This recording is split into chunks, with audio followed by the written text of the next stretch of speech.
Olá, galera do SSA2. Eu sou a professora Meriane e estou aqui no meu ambiente de casa, aqui é a minha sala de televisão. Os cachorros estão aqui. Então, se tiver algum latido de cachorro, peço desculpa, mas a gente está em quarentena.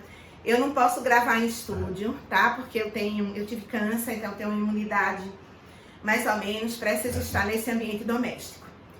Eu vou trabalhar com vocês nesse período, tá? A parte de biologia, que era o Roberto que estava trabalhando, porque ela é melhor de ser estudada na forma de videoaula. O que eu começaria trabalhando com vocês nas aulas presenciais, a gente vai deixar para o presencial, que é a parte de botânica, ok? Vamos lá. A nossa temática da aula de hoje está nas páginas de 5 a 9 do material de vocês, e a gente vai abordar os vírus e as viroses. Poxa, vírus cai na prova da UPE, do SSA2? Demais! Sempre caiu e vai continuar caindo, tá? Por quê? Ora, porque os vírus têm uma grande importância para a humanidade. Agora, nós estamos em casa e eu estou fazendo videoaula com você exatamente em virtude da Covid-19, que é a doença causada pelo coronavírus. Eu vou abordar muito pouco de coronavírus nessa aula, porque tem alguns aspectos do coronavírus que a ciência ainda não fechou. Quando isso acontecer, a gente vai gravar uma aula específica sobre coronavírus e a Covid-19, porque isso vai ser tema do SSA desse ano.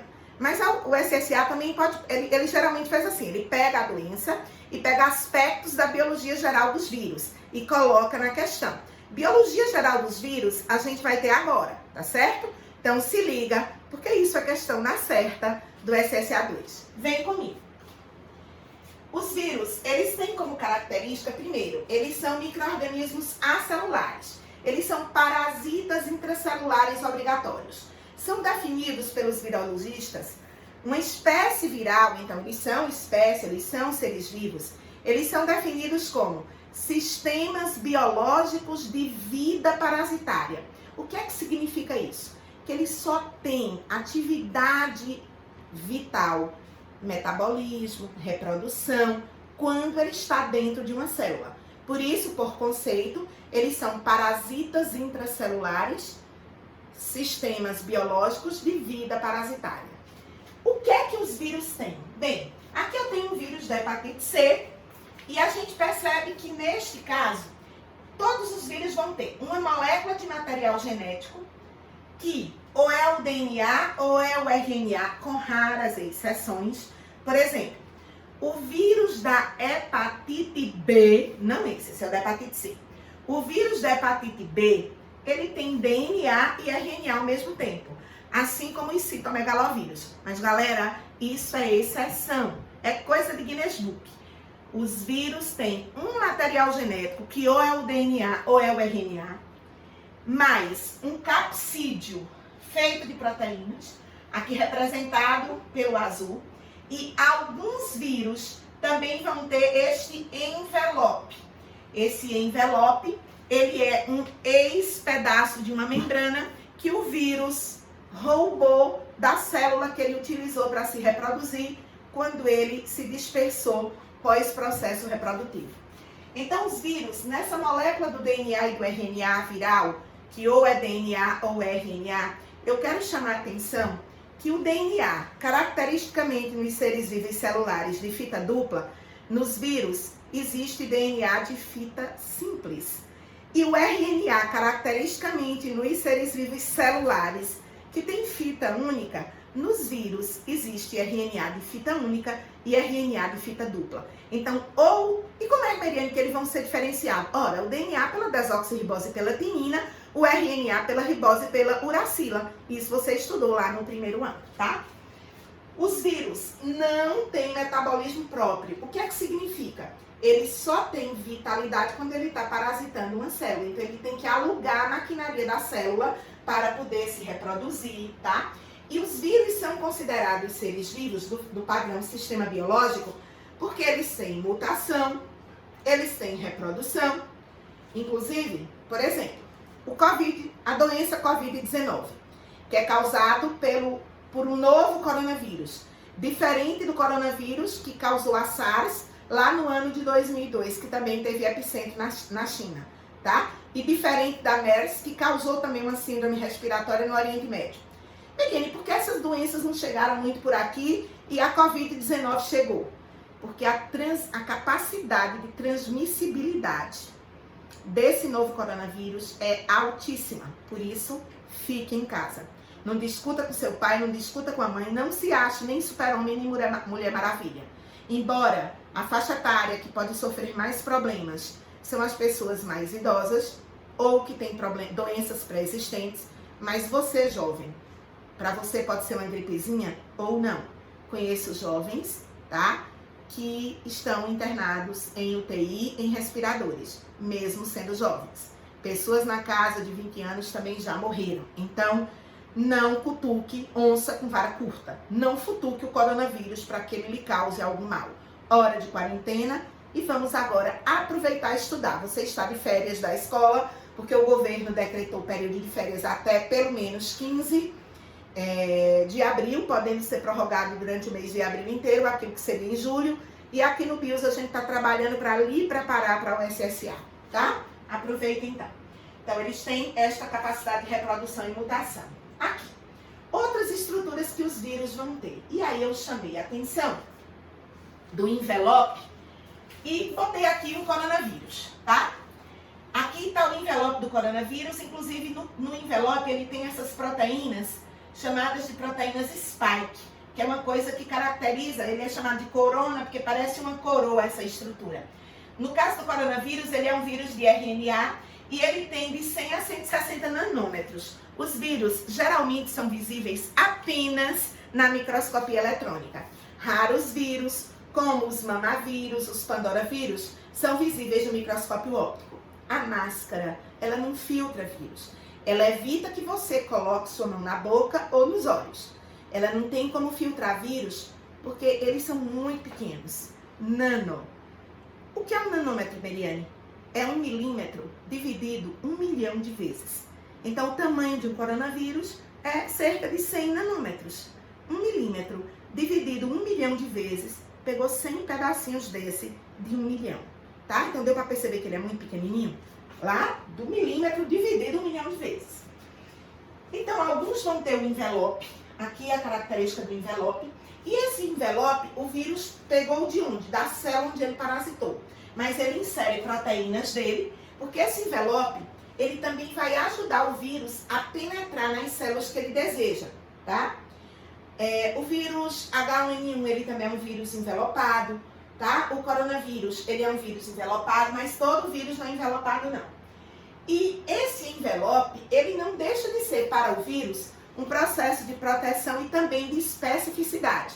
Por exemplo, o coronavírus, ele é um vírus que ele penetra no organismo pelas células da mucosa do sistema respiratório. Então, ele vai penetrar, ele usa células do sistema respiratório para penetrar. Ele não vai penetrar, por exemplo, em neurônios. Ele vai penetrar em células do sistema respiratório. Onde é que ele vai começar a causar miséria? Nos alvéolos pulmonares, que revestem internamente o pulmão. Então, os vírus, eles têm parasitismos específicos. Eles escolhem determinadas células. Só quando a doença se agrava muito é que ele pode se espalhar para o corpo todo. No caso da Covid-19, começa por um processo pulmonar e quando entra em sepse, ou seja, se espalha pelo corpo inteiro. Quero chamar a atenção que esse termo virion é quando o vírus está no ambiente, está cristalizado, não está em secreções biológicas que permitem viver, certo? Os vírus, como eu disse, ou eles são de DNA ou são de RNA. Vamos ver como é que um vírus de DNA se reproduz? A gente estudou isso, tá? Lá na primeira série do ensino médio, você estudou isso. Como ele é um vírus de DNA, o DNA replica. Ele também transcreve, faz RNAs, e os RNAs fazem a tradução em proteínas. E aí eles vão ser montados. DNA, proteínas, tá tudo montado, forma novos vírus. Por exemplo, aqui é uma fotografia de microscópio eletrônico de um bacteriófago. O bacteriófago, ele é assim mesmo, ele parece um robozinho. E atenção, quando ele vai penetrar na célula, tá? Faz de conta que o meu dedo aqui é um bacteriófago. Ele não entra na célula como um todo, ele apenas injeta, tá? O DNA dele. Então, os vírus, eles têm um jeito bem maluco de penetrar nas células, tá certo?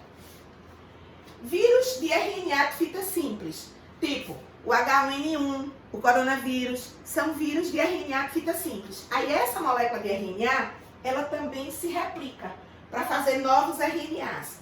Ela também é transcrita para fazer um RNA mensageiro para fazer proteínas. Agora, tudo o vírus só faz quando? Quando ele está invadindo células, porque ele precisa usar os ribossomos da célula para produzir as proteínas, as enzimas da célula para poder fazer as proteínas e os RNAs que ele quer, tá? Por isso que eles são parasitas obrigatórios. Bem, aqui, por exemplo, eu coloquei um vírus H1N1, que o Brasil também está tendo, né, um surtozinho. Agora, o H1N1, como ele é um influenza vírus e a gente já tem tecnologia para vacina de influenza vírus, a vacina do H1N1, eu mesmo tomei semana passada. Por que ele é chamado H1N1, Meriane? Se liga. H diz respeito a essa proteína que ele tem no envelope, chamada hemaglutinina. N, do tipo 1, é a neuraminidase. A hemaglutinina, ela ajuda o vírus a penetrar na célula hospedeira. E a neuraminidase ajuda o vírus a sair. Existe uma medicação chamada Tamiflu, que ela é muito, e outras mais, tá? Pegando só o Tamiflu como exemplo, que ela é muito eficaz contra quando a pessoa está com gripe causada por H1N1. Porque o Tamiflu, ele inibe a produção da neuraminidase. Ora, o vírus penetra na célula, mas não tem como sair. E aí a doença entra em controle porque nossas células imunes vão lá, né, contam com esse assessoramento aí da neuraminidase e vão e dão conta. O que está acontecendo hoje, tá? Hoje, dia 27 de março, é que vacina de corona não tem, ainda demora mais ou menos um ano para ter, e ainda não tem um tratamento perfeito. A cloroquina, eu inclusive vou gravar um vídeo para as redes sociais, explicando o que é que a cloroquina faz. Por que é que ela é uma droga promissora, já utilizada em outras parasitoses, para tratar, né, a Covid-19. Mas até hoje, o dia de hoje, tá? Dia de 27, pode ser que amanhã 28 saia, a gente ainda não tem um tratamento tão específico. E aí as pessoas que estão com Covid-19, que complica o quadro, que tem que ir para a UTI, os médicos estão usando drogas paliativas. O corpo está tendo que lutar sozinho contra o vírus. E quando as pessoas têm doenças pré-existentes, às vezes o organismo não consegue tudo isso. E aí por isso que vem os casos de óbito.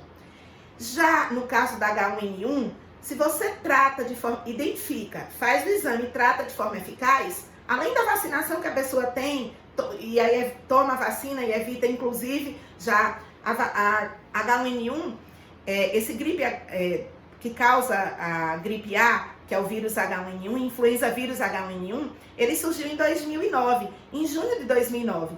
Em setembro de 2009 já tinha vacina, porque já existiam outras vacinas para influenza vírus. Ainda não existiam vacinas para coronavírus.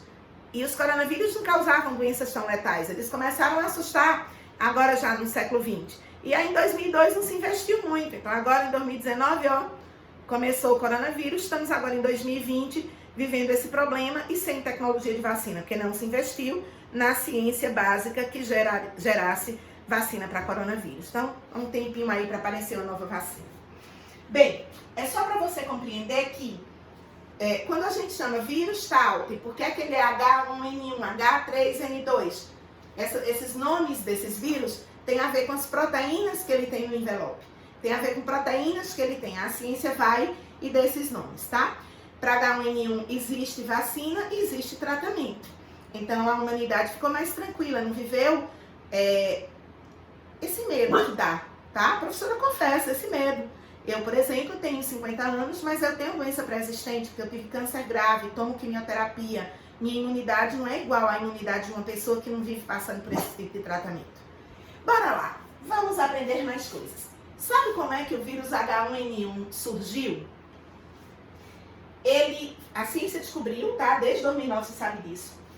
Em ambientes no México, tá? O epicentro foi no México, em junho de 2009, onde tinha criação de porco, de galinha em humanos e processo sem muita higiene. Ou seja, o vírus terminou transitando. E aí eu digo que o H1N1, ele é um vírus tiquinho. Ele é um tiquinho do RNA de influenza vírus humano, um pouquinho, tá? De RNA de vírus de ave e um pouquinho de RNA de vírus suíno. No começo ele foi até chamado de gripe suína, mas depois viu que tinha RNA humano, RNA suíno e RNA de aves, tá? De galinhas especificamente. Mary, e o coronavírus? Essa história não está 100% mapeada, mas há uma indicação que pode ser de morcegos e de outros animais, tá? Mas isso ainda não foi fechado. É de cobra, é de morcego, é de outro mamífero, mas é de animais. Mas sabe por que isso aconteceu? Porque nós, humanos, degradamos a natureza, tiramos animais dos lugares onde eles viviam e colocamos eles em ambientes onde nós estamos o tempo inteiro. E aí, essas trocas, tá? De vírus entre humano e outros animais acontecem, infelizmente. E agora, vamos pagar o pato. Bora cuidar mais do planeta, né, gente? Vê bem, os retrovírus, os vírus de RNA, gente, desculpa aí que o cachorro tá mais agitado. Essa é a terceira aula que eu gravo hoje e agora eles ficaram mais agitados. Mas daqui a pouquinho termina e só desculpa, tá? Um latidinho ou não, faz de conta que é o fundo musical. Os retrovírus, o retrovírus mais famosinho que tem é o HIV. Por que é que eles são chamados de retrovírus? Porque veja, ele é um vírus de RNA, mas esses vírus, eles têm uma enzima, e essa enzima tem o nome de transcriptase reversa. E aí, o que é que essa transcriptase reversa faz? Ela faz a transcrição reversa, ou seja, a partir de uma molécula de RNA, ela gera um DNA. Porque na nossa cabeça, que a gente estudou lá no primeiro ano, transcrição é DNA faz RNA. No caso dos retrovírus, eles são assim chamados, porque eles são vírus de RNA, mas eles fazem a transcrição reversa, originam o DNA. E aí o DNA viral vai para o núcleo da célula, escraviza o núcleo da célula, aí vai fazer transcrição e tradução, ou seja, novos RNAs e novas proteínas. Um retrovírus, ele também é um vírus envelopado, e ele tem duas moléculas de RNA, e ele tem 3 grupos de enzimas, que ele quando penetra na célula, quando ele se reproduziu, ele já levou essas enzimas, tá? E quando ele penetra na célula, essas enzimas vão agir. São a transcriptase reversa, aqui indicada por vermelho, a integrase, que eu vou falar já já do papel dele, da integrase, na questão da AIDS, tá? E essa outra enzima aqui representada em azul, as proteases. As drogas que hoje protelam a vida, porque você não tem cura de AIDS, mas você tem prolongamento de vida. Todas essas drogas são drogas que inibem essas enzimas. Então, a ciência, quando ela estuda os vírus, ela estuda para saber como lidar com esses vírus. Ninguém vai destruir todos os vírus do planeta, não. Eles fazem parte do que a gente chama de biodiversidade planetária. Mas os vírus que são causadores de doenças, a gente tem como produzir medicamentos que vão interferir na biologia.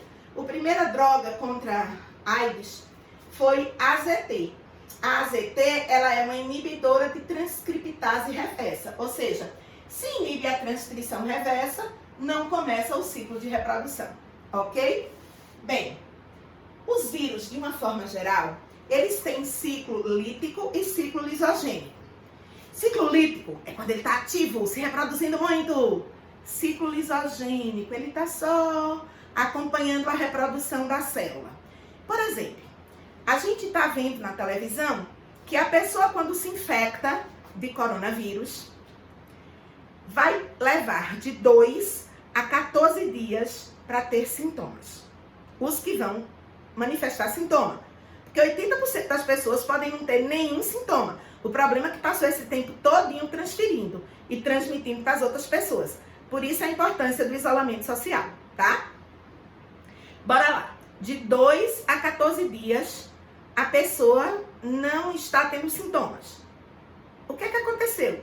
O vírus está, primeiro, na maior parte desses dias, no ciclo lisogênico, bem lenta a reprodução, só acompanhando a reprodução da célula. Agora, quando a pessoa vai ter os sintomas e começa a piorar, é porque o vírus entrou em momento lítico, ou seja, ele está ativo, ele está se reproduzindo e ele está invadindo novas células. E quero só deixar um link. O problema da Covid-19 não é o vírus, é como o nosso sistema imune reage contra esse invasor que ele não conhecia. A gente passa a ter uma reação tão exagerada, uma resposta inflamatória tão exagerada, que isso pode ser letal, tá? Então, o vírus, ele cutuca e desorganiza nossa imunidade. E ela responde exageradamente e vem aí todos os problemas que é capaz de causar.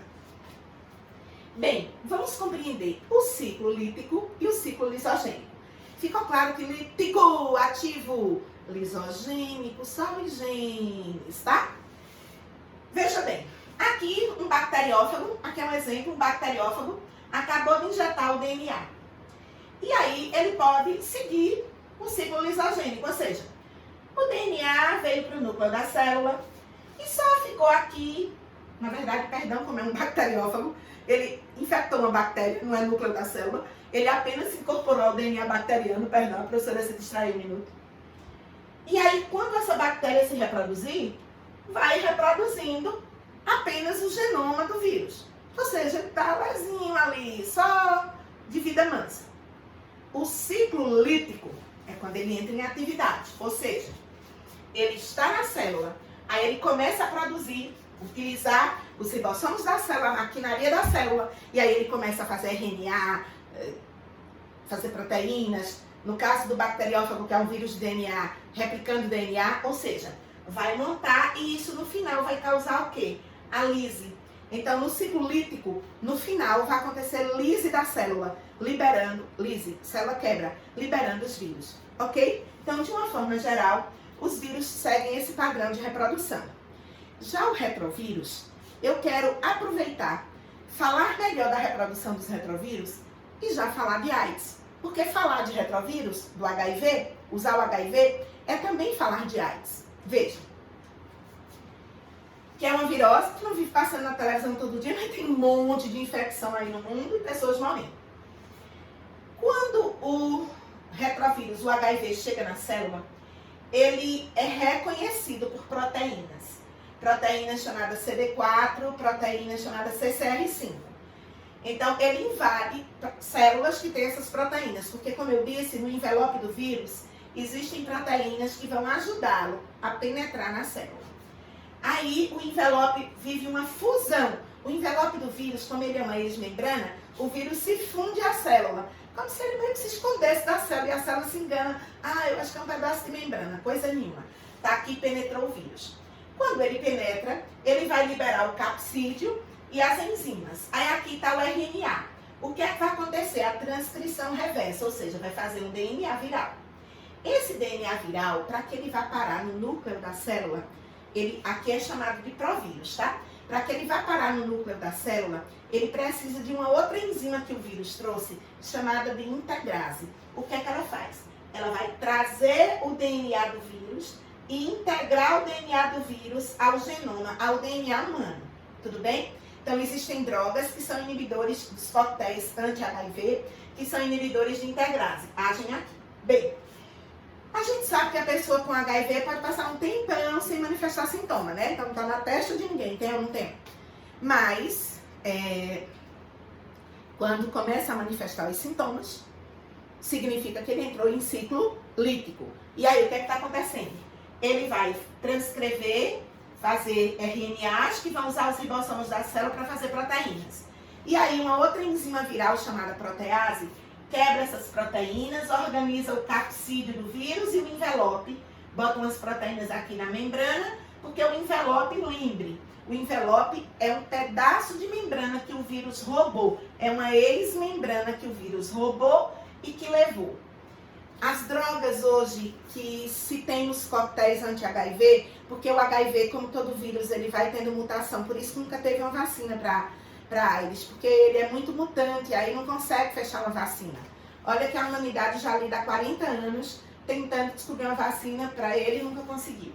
Mas as drogas que vão dar mais sobrevida aos indivíduos e até melhor qualidade de vida para eles são inibidores de fusão, são as drogas mais novas para que o vírus não penetre, inibidor de transcriptase, que são as primeiras drogas que foram inventadas, inibidor de integrase para que ele não faça essa integração e, por fim, os inibidores de protease para que os vírus não sejam montados.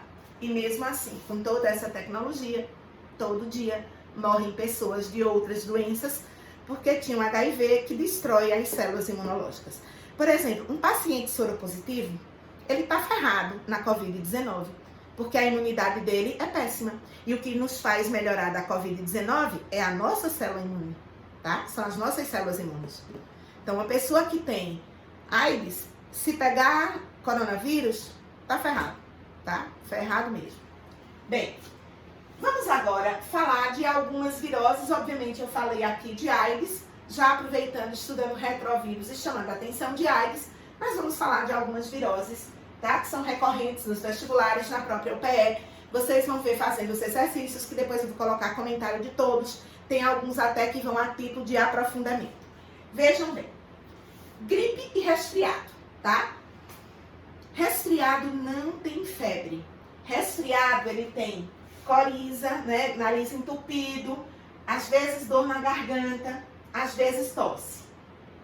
Gripe sempre tem febre acima de 38 graus, tá certo? Por isso que a gente diz que o coronavírus, ele causa um quadro gripal, porque vai vir o processo de febre acima de 38. Dor no corpo, dor de cabeça. Tosse, os dois vão ter, tá? Tanto a pessoa pode ter tosse quando tem um resfriado. Muitas vezes a gente diz, eu tô gripado, e nem foi gripado, foi resfriado. Se teve febre, foi gripe. Não teve febre, não foi gripe, tá? Então é um critério bem importante para você não confundir isso no vestibular. Um resfriado, ele dura 2, 3 dias, no máximo uma semana. A gripe, ela é uma semana um pouco mais. O coronavírus, as pessoas que estão ficando hospitalizadas estão precisando de 3 ou até 4 semanas. Então a gente percebe como ele é um vírus novo, nossa imunidade não conhece e aí tem dificuldade de tratar e de se defender. Prevenção para resfriado e gripe. Observe, são as mesmas medidas preventivas, tá? Porque prevenção é profilaxia. É tudo que a gente está escutando na televisão em relação ao Covid, tá? A Covid-19. Lavar as mãos, evitar contato próximo com pessoas doentes, evitar locais fechados e, no caso da gripe, tem a vacina anual que o governo dá para um grupo da população, tá? Poliomielite é uma doença que o ano passado começou a reaparecer alguns casos no Brasil. O Brasil tinha zerado poliomielite há bastante tempo, mas o povo começou numa besteira de não vacinar. Olha, tem uns idiotas aí que colocaram na internet que vacina gera autismo. Tem esse post. Imbecilidade. Gente, vacina salva, tá? Vacina é uma tecnologia que existe desde o início, o final do século XIX. Então, vacina nenhuma gera autismo. Isso é imbecilidade. Infelizmente, muitas pessoas começaram a não vacinar os filhos. E aí a gente está tendo a volta de algumas doenças. O Brasil tinha um atestado de erradicação de poliomielite, que é a paralisia infantil. Vocês na infância tomaram muito Zé Gotinha, né? Tinham essas musiquinhas para as vacinações das crianças de 0 a 5 anos. E aí, bora lá.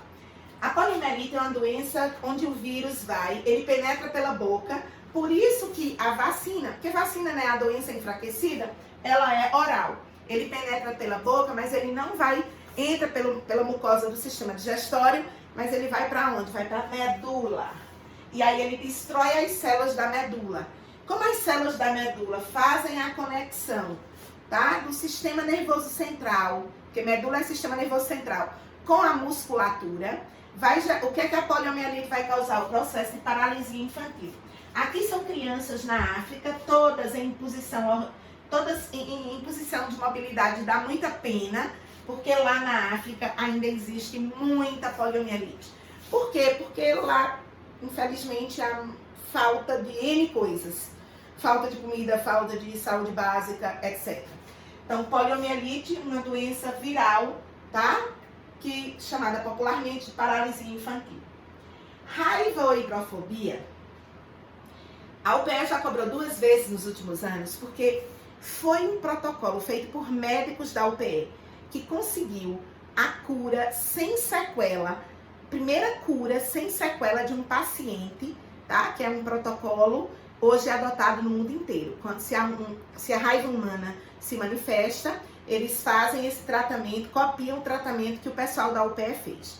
Bem, a raiva ela segue muito mais um ciclo entre animais. Por isso a gente fala da vacinação antirrábica, porque no ambiente doméstico, o ciclo urbano é entre cães e gatos. Então, quem tem cachorros e tem gatos, tem que vaciná-los.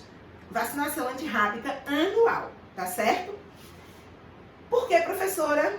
Porque são esses animais que vão principalmente passar para o homem. Mas também tem um ciclo rural. Por quê? Porque, na verdade, o vírus da raiva, ele pode estar em aves e em mamíferos, sobretudo em mamíferos, porque são animais homeotermos, tá? Ele é sobretudo de mamíferos. Os morcegos, tá?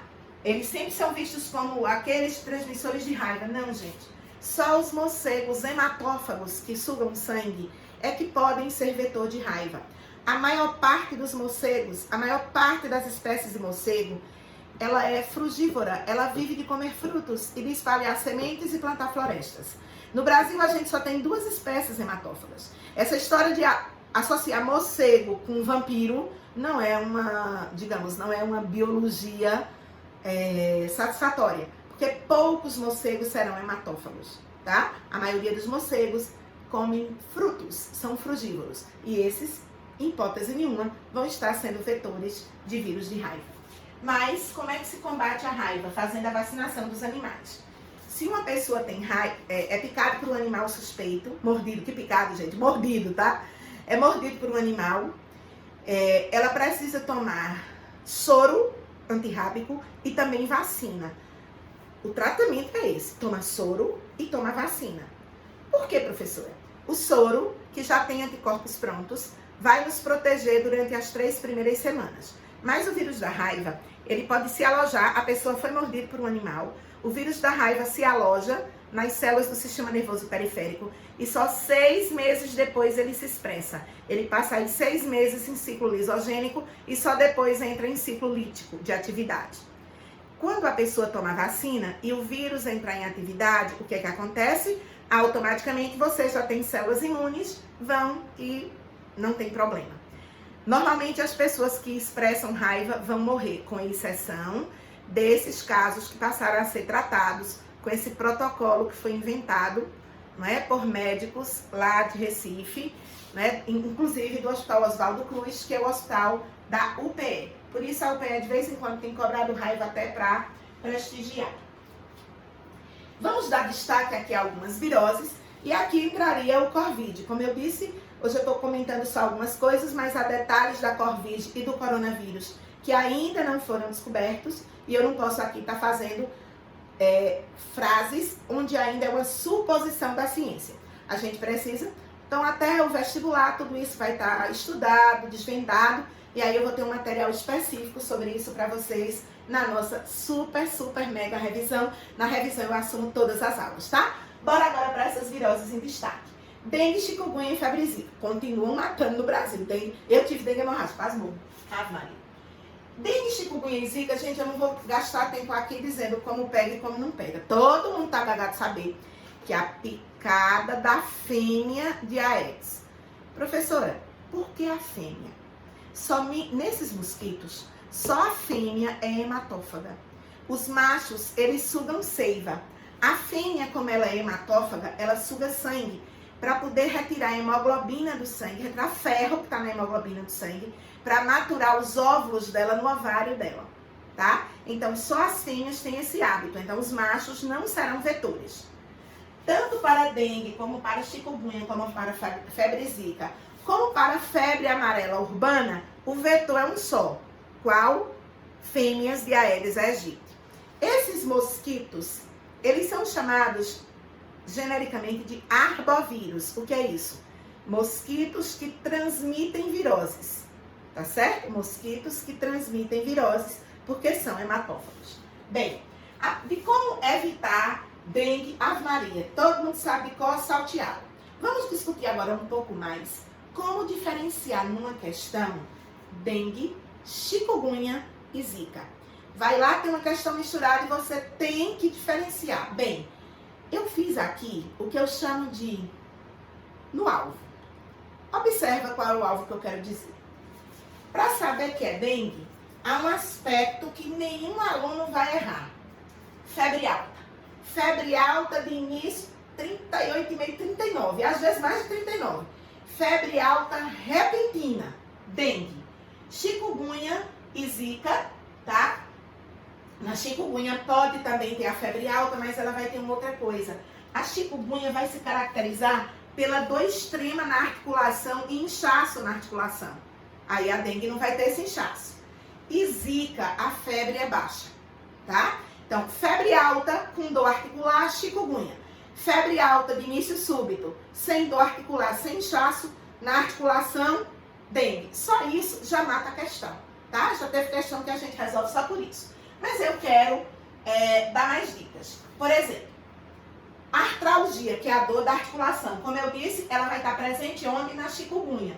Não vai estar presente de forma intensa, porque na dengue ela é moderada, é uma dorzinha pequena, é diferente da dor da chikungunya, certo? Agora, a zika vírus vai ter uma característica. Nas primeiras 24 horas, vai aparecer manchinhas, que é o chamado rash cutâneo. Então, manchinhas, a pele toda manchada, porque da dengue, quando vai aparecer, pode estar presente, mas é lá do 5º dia em diante, tá certo? E no caso da chikungunya, só vai aparecer 48 horas depois, tá? Ou seja, a partir do 2º dia. Já na zika, não. Na zika, nas primeiras 24 horas. Então, a partir disso, você consegue diferenciar uma questão que vem abordando, misturando sintomas de dengue, chikungunya e zika vírus. O zika vírus, e isso foi uma descoberta de médicas pernambucanas e que disparam o alarme para o mundo, e aí o Brasil é quem foi epicentro de uma epidemia, tá certo? Lá no finalzinho de 2015. O zika vírus, ele adora o quê? Neurônios. E como ele adora neurônios, mulheres gestantes, o vírus passa pela barreira placentária, e aí o que é que aconteceu? Os casos de microcefalia. Aí um monte de criança, inclusive na época, o governo pediu para que as mulheres não engravidassem. Justamente porque não tinha como proteger todo mundo da picada de uma Aedes, infelizmente, tá? E muitas crianças que nasceram com microcefalia são crianças que precisam agora, o resto da vida, de tratamentos especiais. E ninguém vai abandonar essas crianças porque é falta de humanidade, tá? Mas são crianças que têm déficit cognitivo e outros mais. Não é só déficit cognitivo. É uma geração onde várias pessoas, não é, vão precisar de educação especial, de tudo especial. Fonoaudiólogo, fisioterapeuta, etc. Eu quero chamar a atenção que lá em 2016, início de 2016, foram 2 médicas pernambucanas que disseram, tá errado. Tem muita criança com microcefalia. Não é para ter desse tanto. E aí elas foram investigar e descobriram que era uma microcefalia causada pelo zika vírus. A Organização Mundial de Saúde mandou médicos, ajudou bastante, mas foram médicas pernambucanas. Isso é para mostrar, gente, que a nossa ciência médica, a ciência médica de Pernambuco, ela é de primeira, tá? Já acontecia esses casos de microcefalia em várias regiões da África e da Ásia, onde era comum o zika vírus. O zika vírus não tinha no nosso país. E ele chegou aqui quando? Pela Copa do Mundo. Além da gente levar 7-1 da Alemanha, a gente ganhou de brinde chikungunya e depois zika, porque esses casos começaram a circular. Chikungunya começa em 2014, logo após a Copa, tá? A partir de Feira de Santana. E zika começa também nessa época, mas aí não estavam entendendo que aquilo, estavam tratando como uma dengue atípica. Tentou, dengue atípica. Como os casos foram explodindo, que aí, né, foi contaminando pessoas, quer dizer, insetos contaminando novas pessoas, o professor Rubio, que é da UFBA, dessa dengue atípica, não é assim não. Aí ele foi estudar e descobriu que não era uma dengue atípica, era zika vírus. Tudo bem, era 2015. Só em 2016 se estabelece, aí quando as crianças começam a nascer, muitas crianças, não é, com microcefalia. As médicas pernambucanas são pediatras pernambucanas e uma neuropediatra também de Pernambuco. Esqueci o nome delas, tá? Mas são médicas extremamente experientes que trabalham, inclusive, na rede pública de Pernambuco, detectaram que não poderia ter tudo isso, e aí a galera da Federal de Pernambuco e da UPS se uniu e mapeou tudo direitinho e provou que o Zika vírus estava causando aqueles casos de microcefalia, porque ele adora neurônio. E atenção, foi descoberto também por médicas pernambucanas, o pessoal lá da Federal, uma foi inclusive minha professora, que está nesse aqui, que Zika, o vírus Zika, o Zika vírus, é também transmitido, atenção, pelo Culex. Quem é o Culex? A muriçoca comum. Então, Zika vírus, além de ter como vetor a Aedes aegypti, atenção, anota isso, tem o Culex, Culex fatigans, Culex quinquefaciatus. Massa? No alvo, pesquisa pernambucana. A febre amarela andava controlada no Brasil depois daqueles acidentes, vírgula, né? Dos crimes ambientais em Minas Gerais, com rompimento de barragens, destruição de mata. Começou a acontecer o quê?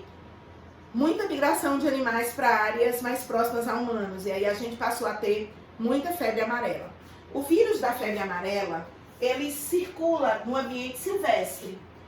Os vetores no ambiente silvestre são 2 mosquitos, o hemagogos e o sabetes. No ambiente urbano é o Aedes, tá certo? Normalmente, atenção, os macacos, eles não são vetores. Eles, assim como nós humanos, eles sofrem a ação do vírus da febre amarela e eles morrem. Agora, quando eles são encontrados mortos, é um sinal que está tendo circulação do vírus naquela área. E aí as autoridades sanitárias ficam atentos aos humanos. A febre amarela começou a pipocar um pouquinho em 2017, 2018 aumentou bastante, tanto que em 2019 a vacina da febre amarela passou a ser obrigatória no Brasil inteiro. Por quê? Porque passou a ter casos. Essa epidemia não precisou quarentena nem nada, porque tinha vacina. Então, quando tem vacina, as coisas ficam mais simples. Mas, né, Covid, a gente não tem vacina, bora ficar em casa. Eu quero chamar a atenção que a febre amarela, ela tem inicialmente um quadro bem genérico. Esse quadro genérico é dor de cabeça, dor no corpo, febre, tá certo? E vômito. Aí a pessoa fica bom. Mais ou menos 3 dias desse jeito, fica bom. E aí tem a impressão que tá ótimo. 2 dias depois, de 2 a 3 dias depois, aí é que a coisa piora. Por quê? O vírus entra em alta quantidade na corrente sanguínea e aí a pessoa vai ter um vômito muito escuro, porque tá tendo sangramentos até. A pessoa vai ter icterícia, a pele muito amarela, daí o nome popular da doença, febre amarela. Professora, o que é essa icterícia? Porque o fígado está extremamente atacado pelo vírus, as células do fígado, tá? E elas começam a liberar na corrente sanguínea bilirrubina. E a bilirrubina é muito tóxica para as células. Aí fica esse amarelado e começa a ter problemas renais gravíssimos. Se não tratado rapidamente, quando entra nessa segunda fase, taxa de mortalidade, 30%. Eita, Meriane, o coronavírus está matando, quer dizer, na China foi em média 2%, na Itália, porque tem muito mais idosos, está em média de 5%, a nível de mundo está em média de 2%, e a gente acha que tem morrido muita gente de coronavírus. Febre amarela, mortalidade de 15% a 30%, tá? Isso houve variação dos surtos que teve. E só não mata mais gente, por quê? Porque existe vacina e a vacina ensina o nosso organismo a se defender do vírus. Então, quando ele chega, a gente já responde com imunidade. Beleza? Febre amarela que o Brasil tinha controlado, passou a ter casos, e hoje a vacina de febre amarela, que antes era restrita a aplicação dessa vacina apenas às áreas endêmicas, onde ainda aconteciam alguns casos, hoje se recomenda a vacina de febre amarela, que é apenas 1 dose, tá? Você toma 1 dose, fica imune pro resto da vida. Bem, condiloma acuminado, é popularmente chamado de crista de galo e é causada pelo vírus HPV, também chamado vírus do papiloma humano. Em homens, a expressão são essas verrugas no pênis e na mulher também as verrugas nos genitais, tá? Essa é uma infecção sexualmente transmissível, assim como a AIDS, tá? O HPV passou a ter vacina, inclusive na rede pública, que os adolescentes tomam para poder ter imunidade antes de entrar na vida sexualmente ativa. Por quê, professora? Porque a ciência provou que tem mais de 100 tipos de vírus HPV. Porém, os HPVs do subtipo 16, 31, 18, 45, eles são os subtipos de vírus oncogênicos. O que é isso, professora? O vírus entra na célula, causa mutação no DNA e transforma aquela célula boa em célula cancerígena. E por isso, em mulheres, o vírus HPV está associado ao câncer de colo de útero.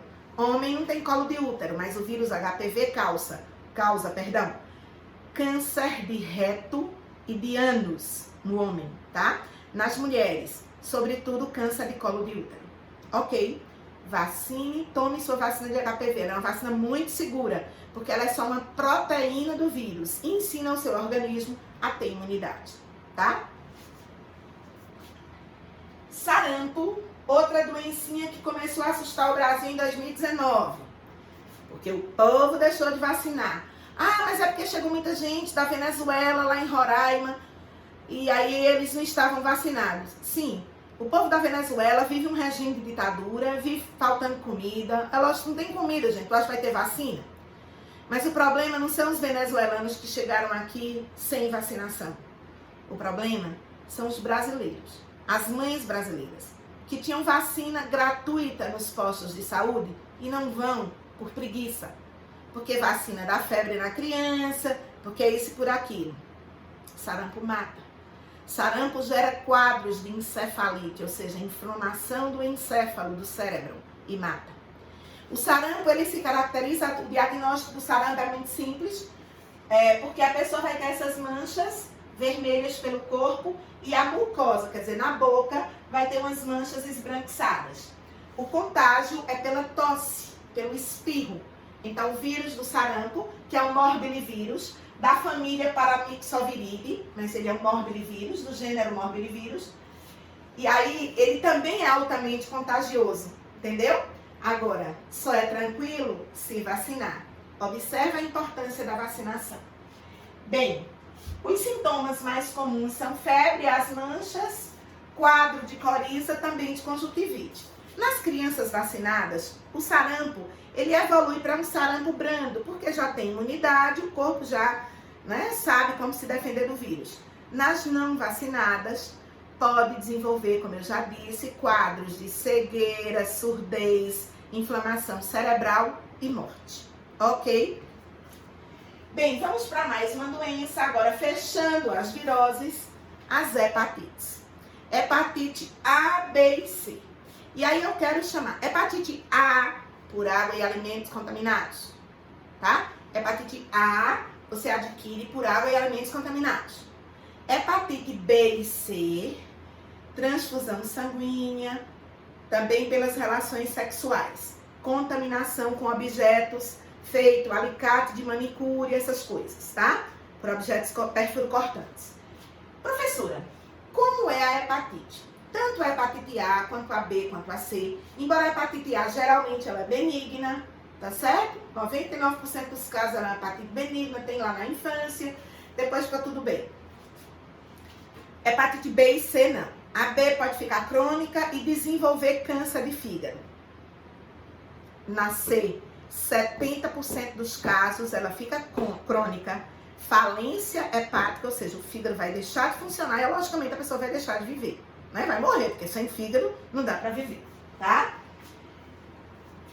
Como é que acontece a contaminação? No caso da hepatite A, água e alimentos contaminados. Hepatite B e C, relação sexual com uma pessoa contaminada, tudo bem? Atenção, de cada 4 pessoas no Brasil com vida sexualmente ativa, uma pode estar contaminada pelo vírus da hepatite C. Certo? Então, hepatite B e C são infecções sexualmente transmissíveis sérias e preocupantes para o Ministério da Saúde. Bora lá. O vírus entra na circulação vence os nossos linfócitos, as nossas células imunes, tá?